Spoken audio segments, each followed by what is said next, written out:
Les gens associent productivité à quantité. Ton temps, c'est ta vie. Donc, le temps, c'est la vie. Le jour que tu n'as plus de temps, tu n'as plus de vie. Je me suis retrouvé à être moi-même le gars débordé qui savait pas trop comment gérer tous ses projets, ses priorités. Le défi, parfois, c'est que les gens vont me dire « Oui, mais quand on parle d'outils de productivité, je trouve que les possibilités sont assez spectaculaires avec... » Mathieu est un entrepreneur canadien spécialisé dans la productivité. Il a plus de 500 000 écoutes sur son podcast Productif au quotidien et propose des formations sur la productivité et la gestion du temps. Dans cette interview, Mathieu nous explique son parcours, les erreurs les plus fréquentes rencontrées par ses élèves, des conseils applicables de suite pour créer des habitudes saines et quel est le meilleur outil de productivité à ce jour selon lui. Écoute bien jusqu'à la fin car il donne quelques pépites. Bon visionnage. Salut Mathieu, merci à toi pour ta présence et ton temps. Je sais que tu es assez pris, donc on va essayer de respecter notre timing d'une demi-heure. Donc moi je t'ai connu par les podcasts et je suis assez fan de ton contenu. Donc bon, je les ai pas tous écoutés parce qu'il y en a beaucoup, mais c'est vrai que voilà, tu as une certaine régularité et tu es très pro dans ton domaine, donc c'est un plaisir de t'avoir avec nous et surtout de pouvoir donner quelques conseils à mon audience. C'est très sympa de ta part. Le plaisir est partagé, merci pour l'invitation. Avec plaisir. Donc dans un premier temps, est-ce qu'on peut en savoir un petit peu plus sur toi, sur ton histoire, tes centres d'intérêt, qu'est-ce qui a fait que tu en es là aujourd'hui?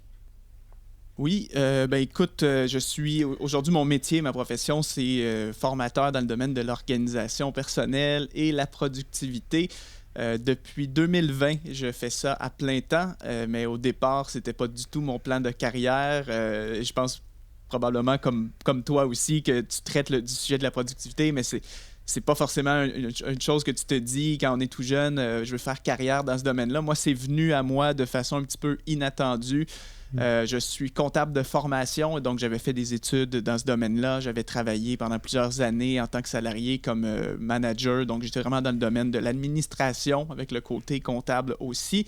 Mais rapidement, au début de ma carrière, je me suis retrouvé à être moi-même le gars débordé qui savait pas trop comment gérer tous ses projets, ses priorités. J'étais jeune diplômé avec des postes avec de hautes responsabilités, donc j'avais vraiment besoin d'outils. Et c'est de là qu'a commencé pour moi un intérêt pour le domaine de l'organisation personnelle, la productivité. Et à la base, c'était pas du tout dans l'optique de donner des conseils aux gens, puis ultimement d'en faire mon plan de carrière.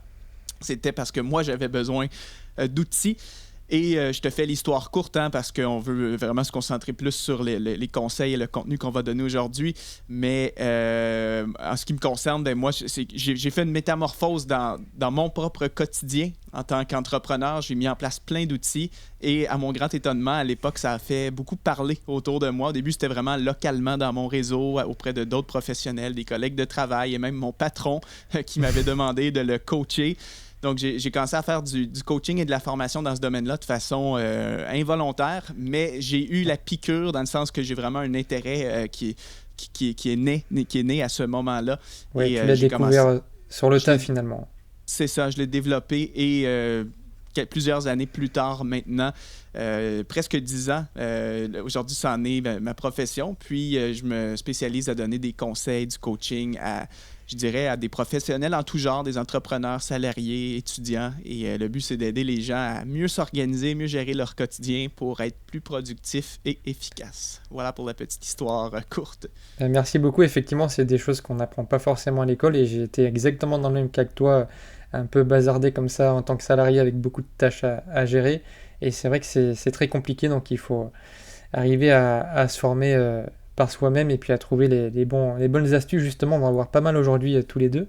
Alors, en petite introduction de cette interview, pourquoi pour toi il est vraiment important de gérer son temps et à quoi ça nous sert au quotidien? En fait, moi je dis toujours que ton temps, c'est ta vie. Donc, le temps, c'est la vie. Le jour que tu n'as plus de temps, tu n'as plus de vie.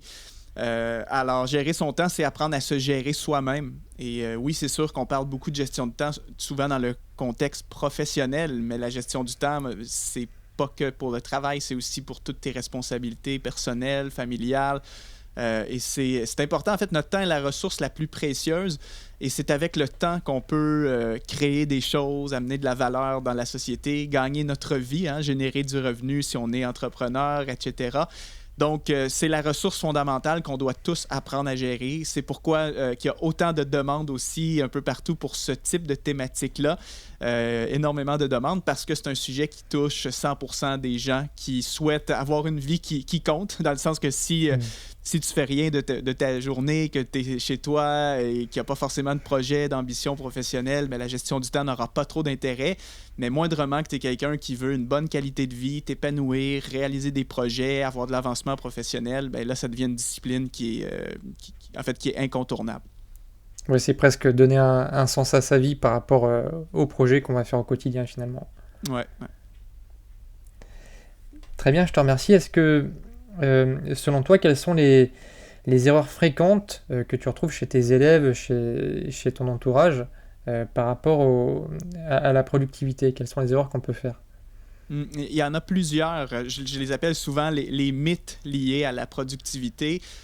Et souvent, en fait, c'est que les gens ont peut-être une mauvaise conception de c'est quoi la productivité. D'ailleurs, si on demande aux auditeurs en ce moment, qu'est-ce que le mot productivité évoque au premier regard dans votre esprit, fort probablement que le mot productivité, c'est un mot intense qu'on va associer à de la quantité, à de la sueur, du travail acharné, peu de repos, un excès qui est mis sur le travail. Mais la productivité, quand on la comprend avec une bonne définition, une définition qui est saine, on réalise que ce n'est pas du tout ce qu'on pense. La productivité, ça n'a rien à voir avec la fameuse usine de montage à l'époque où est-ce qu'il était question de productivité des employés dans une chaîne de montage. Aujourd'hui, la productivité, pour moi, c'est vraiment notre capacité de se concentrer sur les activités les plus importantes de notre vie, donc que ce soit au niveau personnel et professionnel, et c'est d'être capable de faire les choses le plus efficacement possible, c'est-à-dire d'atteindre le même résultat en moins de temps. Et ça, c'est toute la science derrière.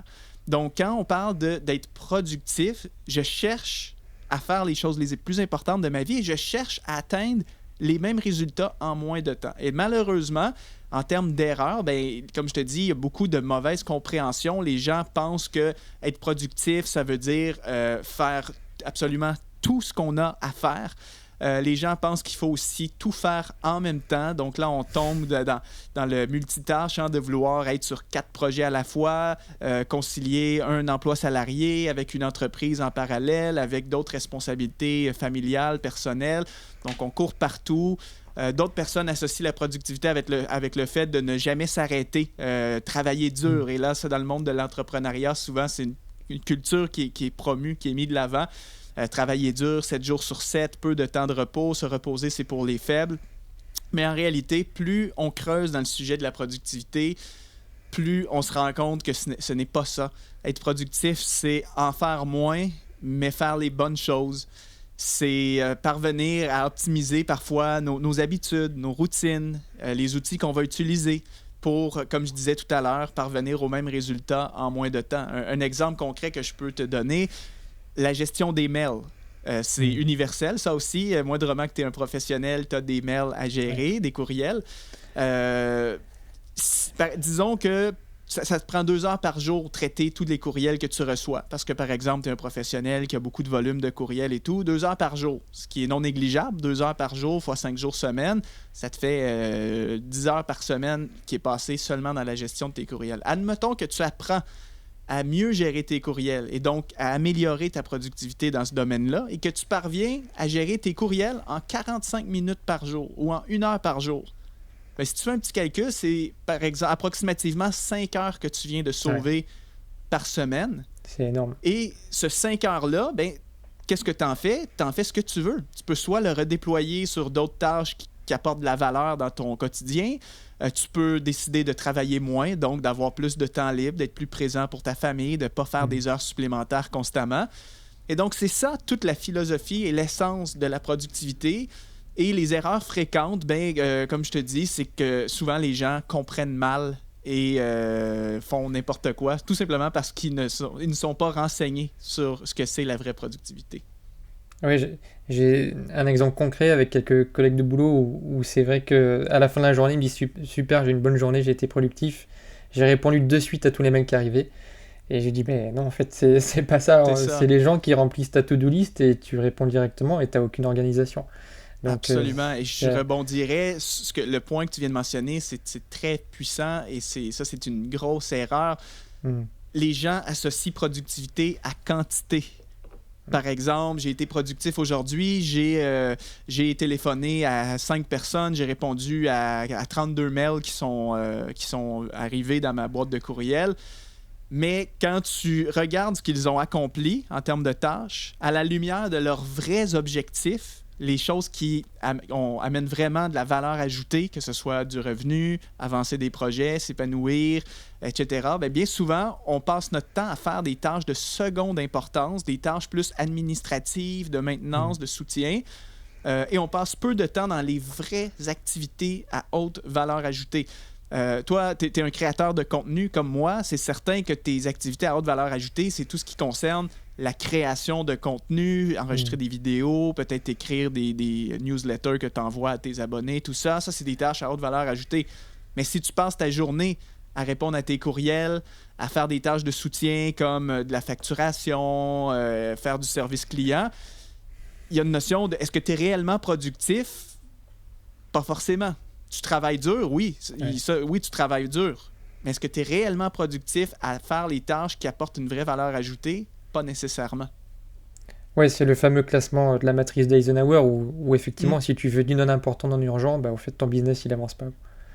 Exact. Merci beaucoup.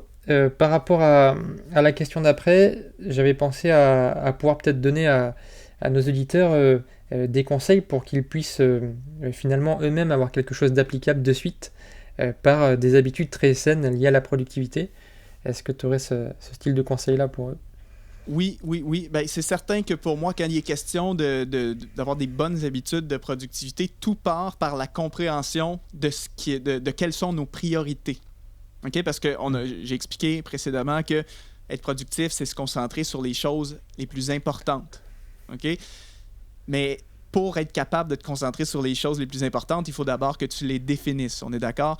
Mm. Donc, première habitude, et je sais que ça tombe dans le conseil cliché, mais le fait de se fixer des objectifs, ou du moins de définir ses priorités, c'est extrêmement important. Les priorités, c'est quelque chose de changeant. Ce n'est pas quelque chose que tu fais une fois dans ta vie, en début d'année, en janvier, et puis qu'après ça, on ne se pose plus jamais la question. Pour moi, je réfléchis constamment à mes priorités. J'ajuste constamment le cap, comme un capitaine de bateau qui Ouais. sait quelle est sa destination finale, mais en cours de route, parfois on a dévié. Et là, il faut ramener le cap sur ce qu'on veut réellement accomplir. Donc ça, c'est le point de départ. C'est vraiment de te poser et de définir dans cette saison de vie présente, en fonction des responsabilités que j'ai à mener, que ce soit au travail, à la maison, peut-être en tant que père ou mère de famille, quelles sont mes priorités. Et là, c'est important de venir définir concrètement des tâches. Par exemple, pour certains, le fait de faire de l'activité physique peut être une priorité à titre personnel. Pour d'autres qui ont des enfants, ben, être présent pour mes enfants, c'est une priorité dans cette saison de vie. Pour les salariés, ben, au boulot, le fait, par exemple, de développer tel projet pour ce client qui est un client majeur, ça, c'est vraiment prioritaire pour ce trimestre parce qu'on veut obtenir un prochain contrat. Tu comprends un peu l'idée? Et quand tu as défini tes priorités, ben après ça, tout découle de ça. Et là, c'est là qu'après, on peut pousser un petit peu plus dans des stratégies d'organisation, de gestion du temps. Et ensuite, tu peux te poser des questions à savoir, bon, ben, maintenant que je connais mes priorités, comment est-ce que je vais organiser mon emploi du temps quotidien pour m'assurer d'être capable de faire ces priorités-là? Parce qu'une priorité, si c'est juste théorique sur un bout de papier ou dans ma tête, mais que quand je regarde mon emploi du temps tous les jours, si je consacre pas de temps à ces choses-là, ben, ça n'a aucune valeur. On perd notre temps à faire tout ça. Donc, après ça, deuxième outil ou conseil rapide, après ça, c'est d'établir un emploi du temps qui reflète nos priorités actuelles pour cette saison. Donc, pour poursuivre avec mon exemple, si j'ai dit que la santé, mes enfants, et puis le projet pour tel client dans mon entreprise, ça, c'est prioritaire, bien, je me prends un agenda. Tu peux prendre un agenda électronique si tu veux. Tu peux le faire sur un agenda papier. Tu veux faire en quelque sorte une semaine type. Donc, moi, je conseille d'avoir peut-être un agenda qui est vierge pour faire ce genre d'exercice-là. Et c'est un petit peu de venir budgéter ton temps. Si vous avez déjà fait un budget avec vos finances, bien, vous savez que l'exercice d'un budget, c'est très simple. Je gagne 2000 € par mois. Bien, comment je vais répartir le 2000 € selon mes dépenses? On fait la même chose avec notre temps. J'ai 5 jours ouvrables par semaine, 2 jours de congé le week-end. Comment est-ce que j'alloue mon temps?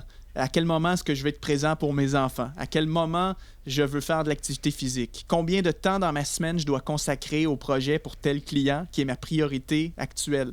Et un coup que tu as défini tes priorités, ce que Stephen Covey, un auteur très populaire dans le domaine de la gestion du temps, appelait les grosses roches. Peut-être que les gens sont familiers avec ce concept des grosses roches. Un coup que tu as mis les grosses roches dans ton agenda, c'est là que tu peux construire le reste de ta semaine avec tout le reste. Donc, les fameuses tâches comme les courriels, les demandes de rendez-vous, les tâches de paperasse, de suivi, les retours d'appel, etc.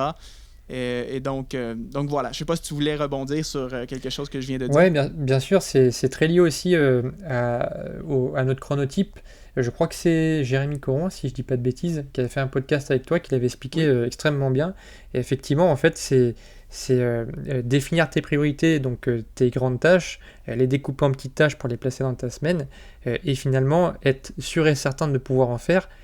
Et si je complète un petit peu, au moment où en fait tu es le plus apte à le faire. C'est-à-dire que quasiment tout le monde, après le repas du midi, on n'est pas très productif, et donc les courriels, les tâches administratives, c'est extrêmement pertinent de les faire ici. Et par contre, moi c'est mon cas, je sais que de 9 à 11 heures, si je fais une grosse tâche, je vais me mettre en mode flow, je vais rentrer dedans et je vais la faire sans interruption.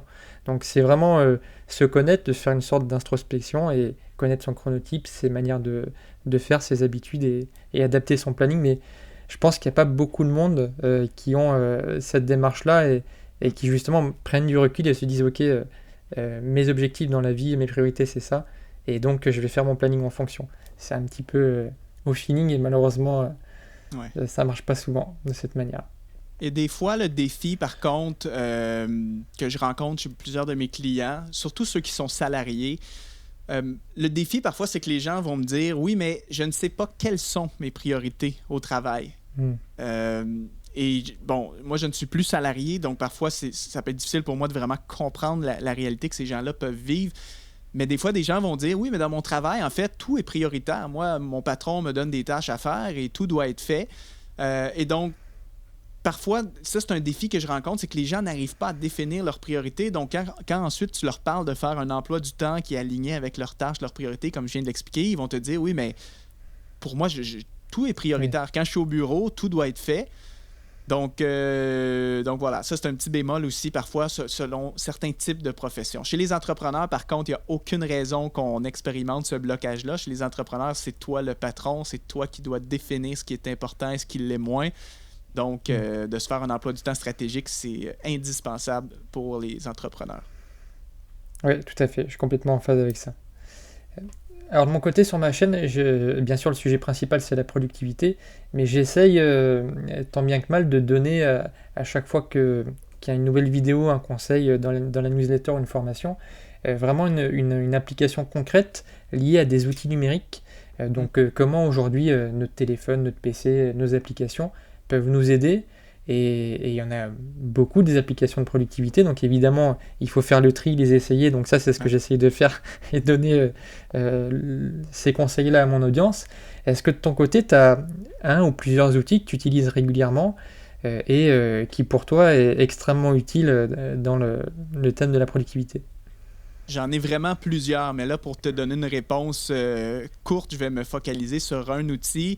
Et étant donné que c'est l'outil de l'heure en ce moment, en date où on enregistre cette vidéo, c'est l'intelligence artificielle, le ChatGPT ou ChatGPT, dépendamment de comment vous le prononcez. Donc oui, pour répondre à ta question, j'utilise plusieurs outils pour gérer mon quotidien, mes tâches, mon entreprise, tout ça.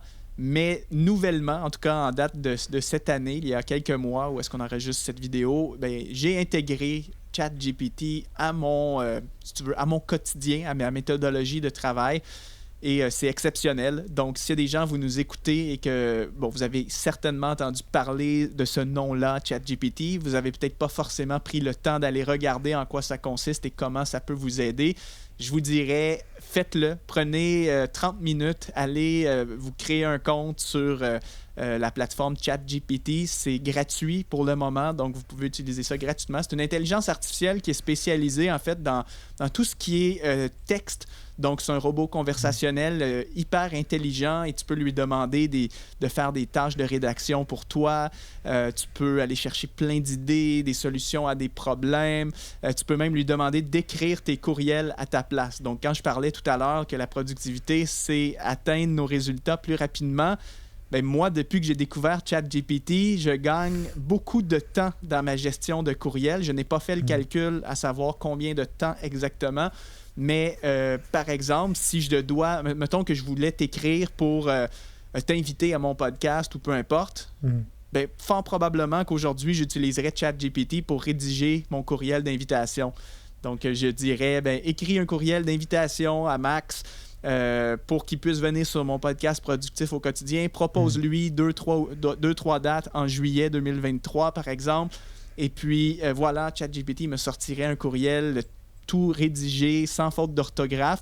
Et moi, tout ce que j'aurais à faire, c'est de prendre 1 ou 2 minutes pour peut-être reformuler certaines phrases avec lesquelles je suis moins à l'aise. Et je fais un copier-coller, le tour est joué. Donc, au lieu de prendre 10 minutes parfois, 10-15 minutes pour écrire des longs courriels détaillés, je pourrais utiliser l'IA, l'intelligence artificielle, pour le faire à ma place. Donc, c'est sûr que quand on parle d'outils de productivité, je trouve que les possibilités sont assez spectaculaires avec ces outils-là, comme ChatGPT. Oui, c'est sûr que depuis un an, là, c'est en train d'exploser. Et avant, c'est vrai qu'on parlait du Asana, Notion, tous ces outils-là, qui sont bien sûr des outils en fait, il faut toujours les utiliser. Mais c'est juste que là, bien sûr, l'intelligence artificielle, c'est la nouveauté et c'est la tendance du futur. Donc, et je sais qu'il y a probablement beaucoup de gens qui ne sont pas encore familiers avec ça. Donc, c'est le temps de le faire maintenant. Mais ça va le devenir parce que, par exemple, dans Notion, il n'y a pas longtemps, ils l'ont intégré. Une des premières fonctions, c'est faites un nouveau projet avec une IA. Donc, ça va rentrer dans les mœurs. Je crois que Microsoft l'a aussi intégré prochainement dans Office 365. Donc, c'est quelque chose éventuellement même dans les moteurs de recherche. Je sais que Microsoft sont partenaires avec OpenAI, l'entreprise qui développe ChatGPT, et Google est en train aussi de travailler sur son intelligence artificielle qui devrait voir le jour sous peu. En fait, je pense que dans les prochains mois, prochaines années, il va y avoir carrément l'intelligence artificielle intégrée à même les moteurs de recherche, ce qui veut dire qu'on va avoir comme 2 outils à notre disposition pour chercher de l'information, soit la méthode traditionnelle des moteurs de recherche, ou l'IA. Ce qui est génial avec l'IA, c'est que, mettons que tu fais une recherche sur un sujet particulier, au lieu d'aller consulter 5 pages Internet comme dans Google, avec lequel on est habitué, avec l'intelligence artificielle, tu peux directement lui demander fais-moi un sommaire de tel sujet. Et tout de suite, paf, tu as un paragraphe et tu peux te faire une opinion sur un sujet de recherche quelconque, plutôt que d'aller toi-même consulter 5-6 liens Internet. Donc, ça va nous permettre de gagner du temps aussi dans ce volet-là. Oui, c'est assez incroyable. Un dernier petit exemple, avant de passer à la question suivante, j'ai une anecdote assez drôle. Mon patron, il utilise un community manager pour ses posts LinkedIn, parce que il n'a pas le temps de le faire. Et donc, du coup, il le paye à la tâche. Et la dernière fois, il n'était pas disponible, son community manager. Donc, du coup, il a demandé à ChatGPT de lui faire le post LinkedIn. Et en fait, il était super content. Ça lui a pris 2 minutes. Et au final, il l'a fait. Il m'a dit, maintenant, je fais comme ça. Donc, il y a vraiment, pour répondre aux mails, etc. C'est évident que ça aide au quotidien, mais là, il y a un impact financier direct, puisqu'on devient autonome sur certaines tâches où on n'était pas forcément avant. Exactement. Moi, c'est ce que je trouve intéressant, en fait, c'est que ça va nous aider à faire des tâches plus rapidement et des tâches, des fois, à plus faible valeur ajoutée. On va pouvoir peut-être les automatiser avec des outils comme ChatGPT et l'intelligence artificielle. Ce qui va permettre à chacun, en quelque sorte, de se concentrer plus sur ses tâches à haute valeur ajoutée, là où on est indispensable et là où l'IA ne pourra jamais nous remplacer pleinement. Donc, en ce sens-là, je pense que c'est très bénéfique pour la productivité. Exactement. En fait, là aujourd'hui, l'IA, ça paraît gros, mais en fait, c'est une moyenne à condenser de tout ce qui a déjà existé. Donc au final, l'innovation, la créativité, ça a toujours sa place et au contraire, c'est des choses dans lesquelles des créateurs de contenu comme toi peuvent se démarquer puisque justement, c'est nous qui créons. Donc c'est là où il y a d'autres métiers qui vont sortir avec ceux qui vont être experts dans les prompts, mais c'est vrai que voilà, ça donne un outil productif assez extraordinaire. Écoute, merci beaucoup. On arrive à la fin de cette demi-heure. J'ai une dernière petite question pour toi, enfin plutôt deux. Où est-ce que les spectateurs, enfin les auditeurs peuvent te retrouver et si tu avais une personne à me conseiller à interviewer, qui ça serait finalement? Oui, les gens peuvent me retrouver. Le plus simple, c'est mon site internet, mathieuderoche.com. À partir de là, vous pouvez trouver absolument tout ce que je fais. J'ai un podcast qui s'appelle Productif au quotidien. Je suis présent sur Instagram, LinkedIn. Vous allez retrouver tous mes liens. J'ai plein d'articles de blog, des formations gratuites. Donc, mathieuderoche.com, c'est là que tout se passe. Peut-être que tu pourras mettre le lien dans la description de la vidéo si tu veux. Et pour une personne à interviewer, je ne sais pas si tu en as parlé tout à l'heure, je ne sais pas si tu l'as déjà reçu, mais Jérémy Coron, qui est en tout cas un de mes collègues, collaborateurs, et vient régulièrement sur mon podcast comme invité. Énormément de choses à dire, spécialisé dans le domaine de la productivité, mais basé sur la neuroscience. Donc, c'est vraiment une approche assez unique. Alors, je te le recommande très fortement si tu veux interviewer quelqu'un d'autre. Je pense que je vais suivre ton conseil parce que chaque podcast que tu as fait avec lui est extrêmement intéressant et il arrive à vulgariser des choses très complexes de manière assez incroyable. Donc, écoute, merci pour ce conseil et je pense que je vais le suivre. Yes. Merci beaucoup Mathieu pour ton temps précieux et donc j'espère que les auditeurs pourront aller sur tes liens pour pouvoir te retrouver et je te dis à la prochaine fois. Ça me fait plaisir et merci, à la prochaine. Salut.